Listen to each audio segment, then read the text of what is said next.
This is the first ever block party after dark, by the way. Is it? The first one you've done with three kids and chaos going on in the house, maybe? Oh my God, yeah. Are all your kids in bed right now, or what? Yeah, pretty much. I mean, my oldest, who's 7, is reading, but she's in bed. Yeah. I just have a 3-year-old, but she won't go to bed at all. So she has to fall asleep in bed with us, and then we Uh, and then we transfer her to her bed. I know it's bad. yeah. You're not supposed to do that, but I'm sure it's tough to get them to go to sleep sometimes. So hard. I mean, if you find a way to do it, you do it. Are you so what Disney movies have you been watching during quarantine? Who are some of your new favorite Disney princesses? Everything. I mean, they're big into this Descendants. Or have you heard of that or no? No. Yeah, so it's a little bit older show. So my 7-year-old and 5-year-old watch it. It's like I don't know, a lot of singing and dancing, and it's like a teeny bop almost show. So I don't know how appropriate it is, but it keeps them quiet. So that's what we're watching. Dude, I saw right when this pandemic happened, it looked like you scored some giant toilet paper. It looked like, from the video I saw on Twitter, it looked like a 72 pack, which I didn't even know existed. How did you find that, and how great did it feel to hoist that and bring it home for your family? Yeah, I mean, that was as close as it gets to a Stanley Cup, I think, right there. Yeah, I had some fun with it. Obviously crazy times, but I had some fun with that. How's it been going for you? Like, what have you just been staying home the whole time? Have you been starting to get out now? What's it been like for you and your family?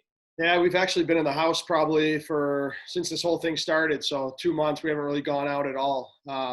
Maybe here and there to grab something, or, pick up dinner somewhere and bring it home. But we haven't, we've stayed at home, which has been very difficult, but we're healthy, which is the main thing. What do you do when the kids drive you crazy? Because let's be honest, we know what happens. Where do you go? Do you go for a walk around the block? You go for a drive? How do you escape? Yeah. So I don't know if it was a good thing or a bad thing. We got a puppy right before this whole thing started. So Oh man. yeah, so we were thinking we get a dog, and the kids are in school, and it's a good time to try to train it. And literally we picked up the puppy a week before the lockdown started. So we've that's been interesting, but that's what I do. I take the dog for a walk when it's time to step away before I lose my mind. Oh my God, dude, that sounds very stressful. What kind of dog? It's a Greater Swiss Mountain Dog. So it's kind of a short-haired Bernese Mountain Dog. So it's going to be a big boy. Dude, so listen, man, obviously you put the news up on Twitter a little while ago that you're going back to New York, and we're going to miss you. Congratulations on the job. Did the job happen before you decided to move back, or did you decide that you were going to move back, after you were done playing? When did that all kind of start to happen? Yeah, we've always kind of had on the back of our head we'd eventually go back to New York. My wife being from there, I'm from there. When that was going to happen, I wasn't sure. Being here in Tampa has made it a lot harder to make that choice because we loved it here so much.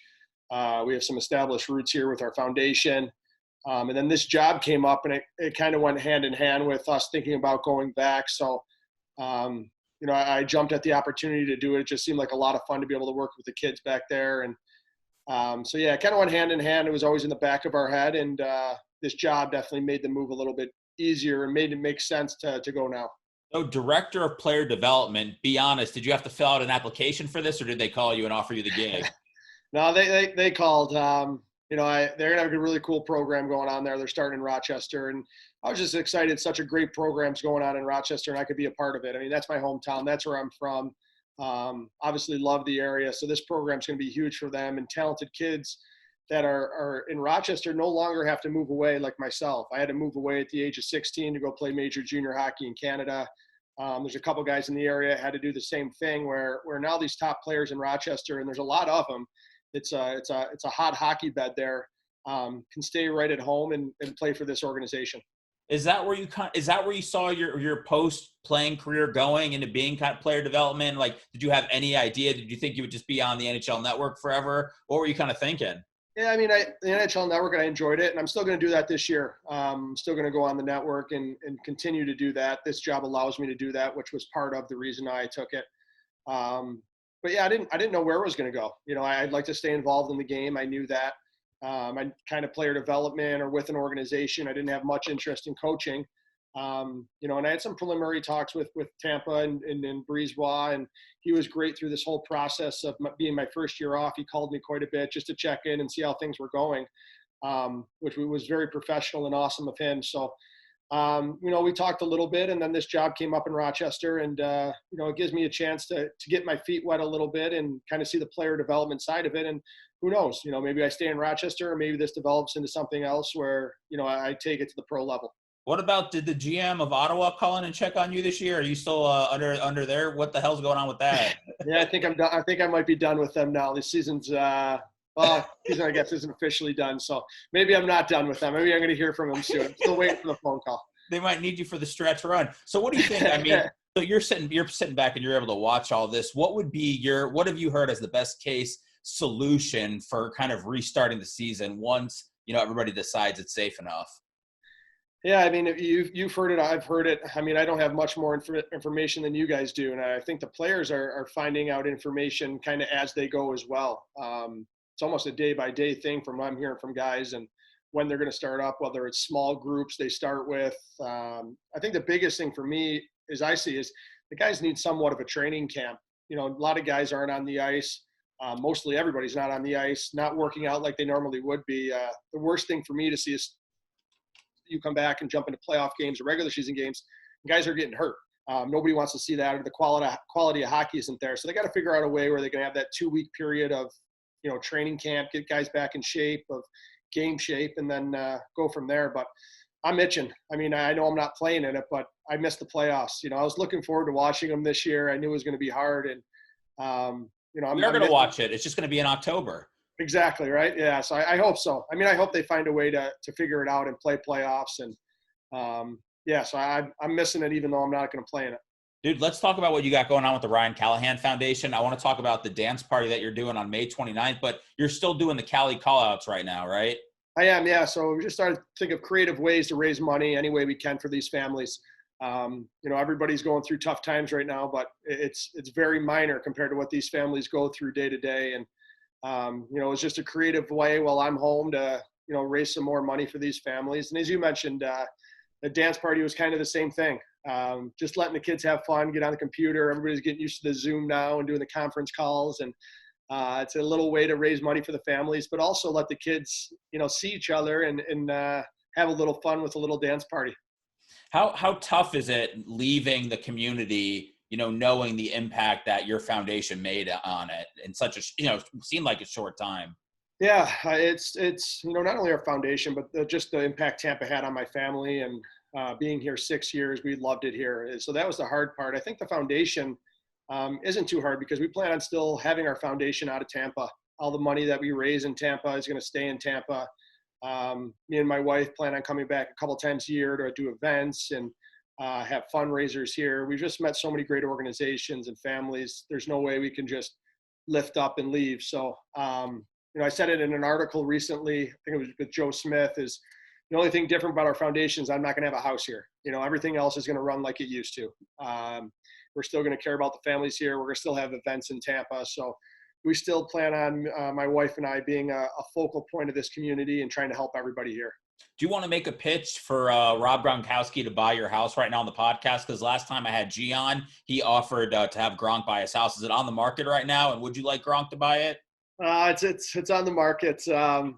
We've had some interest, and I'll let G take Gronk. He could have him. He's got the nicer place anyways over there. How's the island right now? Is because I heard it's going crazy for Tom Brady.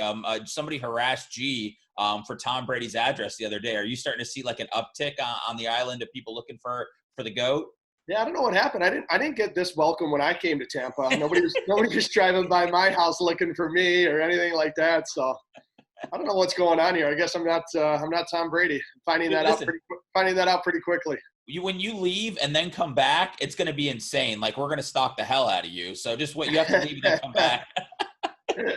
Dude, listen, G was doing the podcast for a while. We did like 20 episodes, and then he said, forget it. I'm done with this. I'm going to go on to the next thing. What do you think Girardi could do? You think Girardi's future is in coaching? I do. I really do. I think it is in coaching. You can see the passion he just has for coaching his son. Obviously, that's there. But his knowledge of the game, the way he played the game, no matter what role he takes up, whether it's coaching or something else, he's going to bring that passion and the commitment to that role. And, I could just see him as a coach, though, and his attention to detail, how detail oriented he is, that just from doing the show with him. I could definitely see him as a coach at some point, at a high level and be very successful at it. Have you seen him at all during the quarantine? We usually drive our golf carts by each other's house, and we'll park out front and do the social distancing, chit chat and whatever. So I've seen him, and same thing. He's got the kids at home, and we're surviving. Dude, I talked to him, man. He's watched everything on Netflix. I don't think he's getting out of the house. He might need a puppy or something like that. Last time I checked, I ask everybody that I do the podcast with now, what they're watching. Everybody's got a couple of shows, and G pretty much listed everything they have on Netflix. So, I know what he's been doing to kill some time. Yeah, I mean, you know what? I've been doing the same thing a lot. Tiger King was a huge thing for us that we watched. Very entertaining. We just finished Ozarks. Season 3, which was awesome. And then Dead to Me is coming out tomorrow. We're excited about that. I don't know if you've seen that, the season 1 of Dead to Me. That's a pretty good show. But honestly, we put the kids to bed, and it's a little bit of silence in the house. Sometimes we don't even turn the TV on. We just sit there in the silence, don't talk to each other.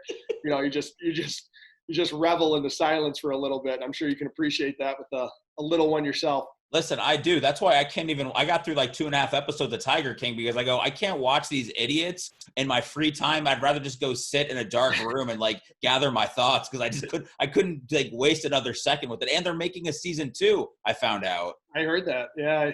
It's like a car train wreck or something, right? You can't turn away. You just got to keep watching it. How was your appearance on Doc Talk with Killorn? It was interesting. I mean, it's cool what he's doing. I mean, it's when I first watched it, his first episode there, I was laughing, and then he contacted me, wanted me to come on it, and it's quite a following he's received. Yeah, it's different. It's cool. See a different side of guys. I saw today that he had Vasi on a jet ski next to him, talking to him. So it's a cool thing. I think it's cool for the fans just to see a different side of guys and a little more relaxed. Now, it became a theme after we had you on the podcast. We had Killer on, and then everybody that was on after him, they were chirping his calves. I guess that was something G used to do, was just make fun of his calves and all this, and everybody continued to do it. So you never had a chance to chirp his calves. Anything that you'd like to say here, or just anything about him in general, because he was kind of the theme for the podcast this season. Yeah, nothing about his calves, but I mean, the funny thing about Killer is how much he loves the camera, and now we can see that with the jet ski, the Doc Talk, and he's the guy that is always chirping the camera, says, "I don't like the media. I'm going to stay away from the media." But as soon as the camera comes on, he's always at a stall, like, taking a slow time to get unchanged, making sure he's hanging around so the media can talk to him. And oh, really? Yeah. So he plays it up with the boys, but we're on to him. We realize as soon as that light's on, he's in front of that camera. Well, all right. Listen, I got to talk to you about this. Obviously, the story that just came out yesterday about the kid from Washington, lipstick. Did you see about that? All the DMs and stuff that got leaked. A couple of things. If anybody on your team, young or old, called you a loser, how do you feel? Whether it was to your face or whether it was something that you found out through somebody else, like how would you handle that? Well, first of all, no one would call me a loser. Come on, let's be honest, right? Right. No, definitely not. Definitely not. I'm just, just throwing scenarios out there. More than likely it would happen to me. No, I'm joking. Yeah, I don't know. It's unprecedented. I don't know. It's a shame that what he put out there about everything. I mean, about his teammates, about wives, everything. I mean, obviously it's a private conversation, but nobody talks like that. You shouldn't talk like that. Yeah. So it's disrespectful at the end of the day. What would you say, like, if that was your teammate, and you guys are all quarantined out, but you might start again, you got to make a deep run in the playoffs. I mean, what do you say as a leader on that team to a guy? I feel like at 25, you should know, probably talking about other people, wives and girlfriends should be off limits. Yeah, I'll be honest with you. I don't know what you say to him, whether it's you grab him by the neck or you have a conversation with him. I don't know. It's going to be a little bit awkward, though, walking into that room, I guarantee you, on day one, after making some of those comments he made. So he's got a long road to recovery after that. Man, are you just happy that you don't have to play anymore and worry about all this social media and all this stuff that can happen? Yeah, there's a lot out there. There's no question. It's a lot different from when I started, and there was no, Instagram, Twitter was just getting going. It's a different day and age, and everybody has their phone out at all times. You got to be watching what you're doing, what you're saying, whether in your own house or out in public. But I've always prided myself throughout my career to conduct myself professionally, and I think everybody should that is in a spotlight like playing in the NHL. Well, I mean, now the fact that you're doing player development, I mean, you get to be hands-on and let these guys know, how to conduct themselves, on and off the ice. Yeah, that's part of the reason I was so excited too, is just to teach them how to be pros on and especially off the ice. And a lot of these kids are moving away from home for the first time experience, Matt. A lot of emotions, a lot of change. Obviously I've been through that, so hopefully I can help some of these kids along with that journey. Now, I know Cirelli designed a hat for your foundation, and Hedman did something, and man, there was a few other ones. Now, I feel like people were chirping Cirelli's hat. Did you happen to hear any of that, or was that just all stuff that stayed in the locker room? Apparently, people were saying that he had the worst designed hat out of all the players that designed stuff. This is the first I'm hearing it, so yeah, I appreciated him though. Obviously, donating the proceeds.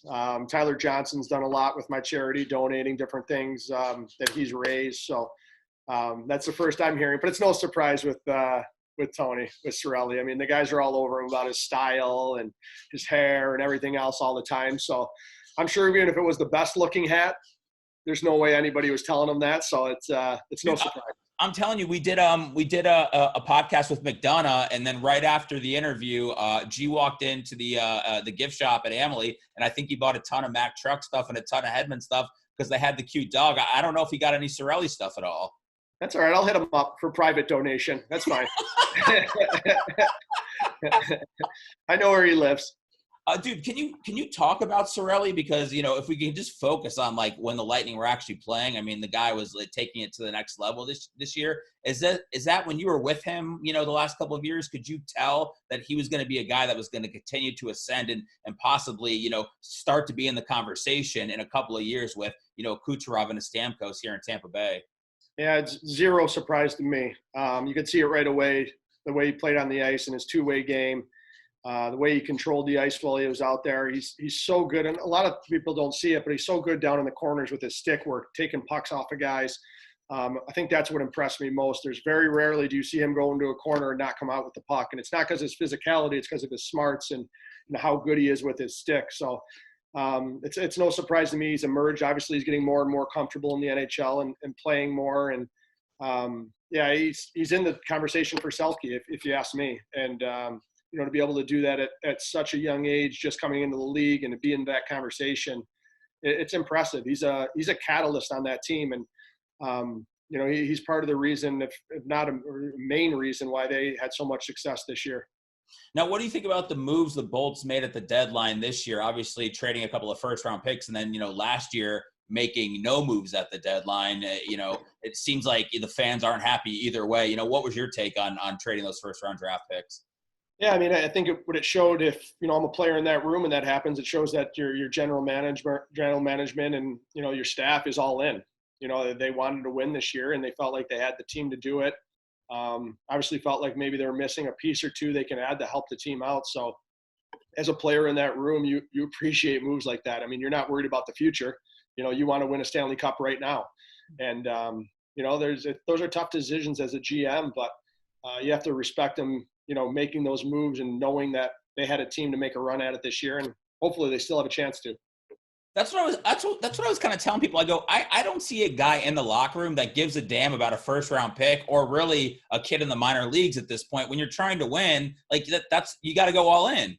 Zero chance. Every year I hope they sell the farm when I was playing, just for the chance to win.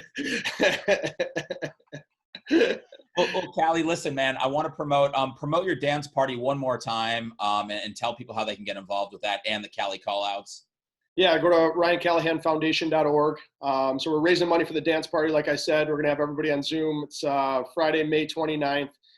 Kids are going on. So you can sponsor kids and donate money. The money's going to go towards some stuff for the kids' houses and stuff for the dance party. But more importantly, it's going to go to helping them pay for some groceries, some public gift cards for them to fill the fridge at those houses, which is going to be huge, and hopefully the kids have fun too. That's part of it.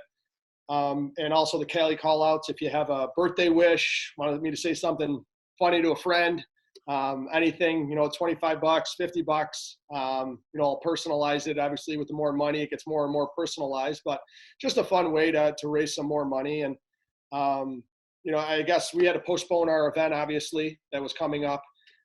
With all this going on, we've postponed it to the beginning of October, the 9th. So if you weren't able to come to the first event, get tickets, come to the event in October, because it's still going to be awesome. Oh, that'll be right in the middle of the playoffs. There you go. Yeah, right in the middle of playoffs. Maybe we'll celebrate. It'll be like watching a playoff game on the big screen as we party. But no, it's going to be good. And like I said, I think the biggest thing is, we're obviously moving out of Tampa, but our hearts are still here. Our foundation's going to stay here. The amount of support we've received from this community for our foundation has been absolutely remarkable. And, we hope that doesn't change just because we're moving away. We're still going to be here and support these families. And I'm sure they will, and I hope the community still supports us. Absolutely, dude. You did amazing work, and that's always been important to me. Like, the older I get, it's not just what guys do on the ice. It's about guys coming in here, making Tampa Bay their home. Nobody knew how long you were going to be here, but you treated it like, you were going to be here forever, and appreciate everything you do with your foundation and the Children's Cancer Center. I will tell you, I was stalling a little bit because I invited G to come on this Zoom, but of course, G told me he was on. I don't know why he was on the fence about it, and he's clearly hasn't zoomed in at all. So there will be no Girardi today. He dusted me, huh? Why would he be on the fence about this? Are you serious? Yeah, I said, dude, 5 minutes all day. I talked to him, and he's like, I might do it. And then he said, if I do it, should I do it on my iPad or my iPhone? And I go, do it, whatever. We're calling him. What's going on? I heard I'm sitting here with Seth, and we're on your block party, and I heard you didn't want to come on with us today. Well, let me grab my iPad there and get on there. Eh? Well, no, it's too late now. Now we're getting off. All right, then. What's up, G? What's going on? Hey, yeah, we're all finished up. You don't have to do anything, but I told Callie at the end I was stalling a little bit so we could, if you possibly zoomed in on us. Oh, well, that was what I caught watching Flip or Flop. I told you, Callie, he's got a TV problem, man. Unbelievable. All right, G, we'll talk to you. All right, buddy. Yeah. See ya. I told you, Callie, that guy's watching TV too much. Yeah. Quarantine starts to get lifted. You got to go yoke him out of bed and take him for a walk or something. I had to call him out. Unbelievable. Listen, I appreciate you calling him. Thanks for doing this podcast a couple times this year, man. Great job. I know you've been doing a lot of media lately. Congrats on the new job, man, and happy to get to know you, and congrats on all your success, man. Thanks. Same to you. Thanks for having me on, and it's good to get to know you too, and hopefully this block party continues, and it's been a lot of fun to listen to. Oh, yeah, let me ask you a question. If I send you a $25 donation, could I still get something semi-personalized even though I didn't give the full 50? Yeah, maybe for you I can. Okay. Thanks, Callie. All right. We'll talk to you. Yeah.